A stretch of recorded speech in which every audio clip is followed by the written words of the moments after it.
Hey everyone, welcome back to MK tutorials. आज का जो हमारा टॉपिक है वो बहुत ही इजी टॉपिक है और बहुत ज़्यादा कॉमन टॉपिक है। Name of the today's topic is sterilisation and its types.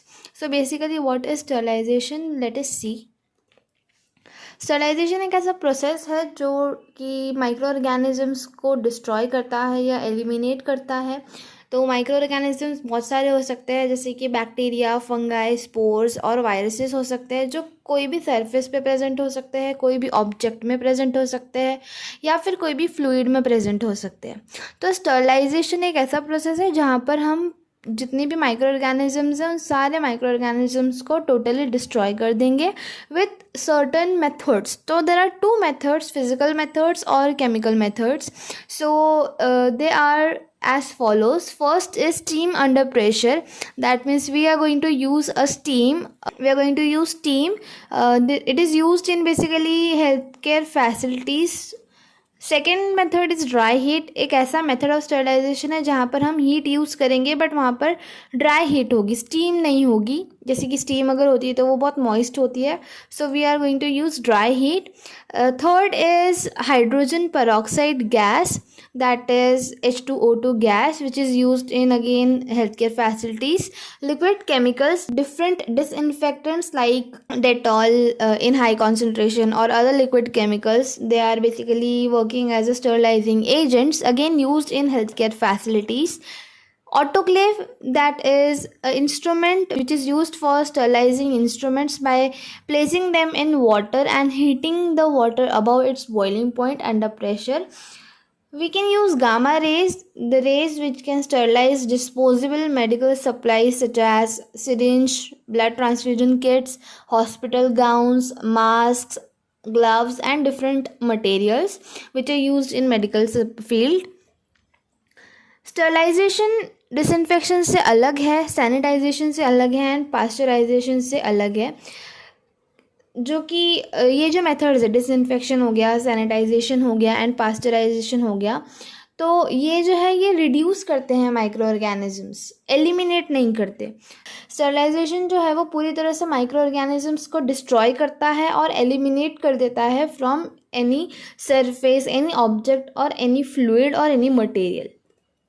So let us see the type of sterilizations that are dry sterilisation and wet sterilisation. ये मेन टाइप के sterilisation methods है। इनके अलावा भी और methods है जो हम डिस्कस करेंगे आगे वीडियो में। तो ड्राई स्टरलाइजेशन में हम यूज़ करते हैं ड्राई हीट, जहाँ पे कोई भी मॉइस्चर नहीं होता, it is moisture free and that heat is use to sterilise moisture sensitive materials.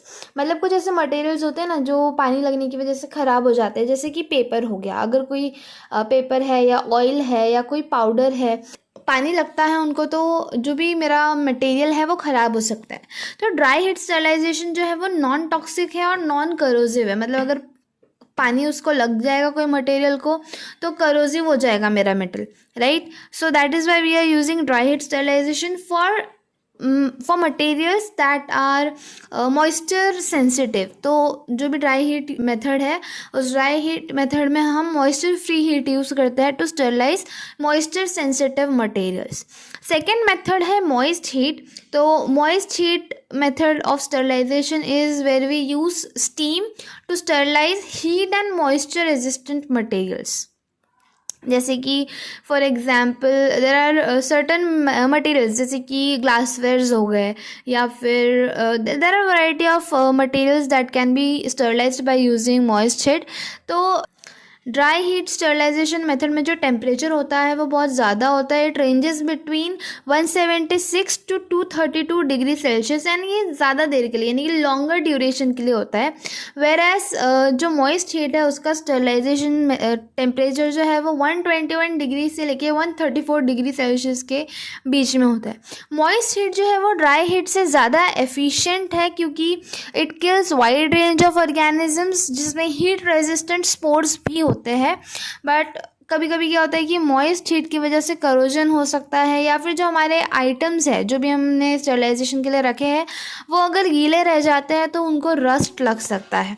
इसके अलावा there are more 3 methods of sterilisation, जिसमें सबसे पहला है बॉइलिंग वाटर, जो कि बहुत ज़्यादा ऑर्गेनिजम्स को किल तो करेगा लेकिन स्पोर्स को या वायरसेस को एलिमिनेट नहीं कर सकता।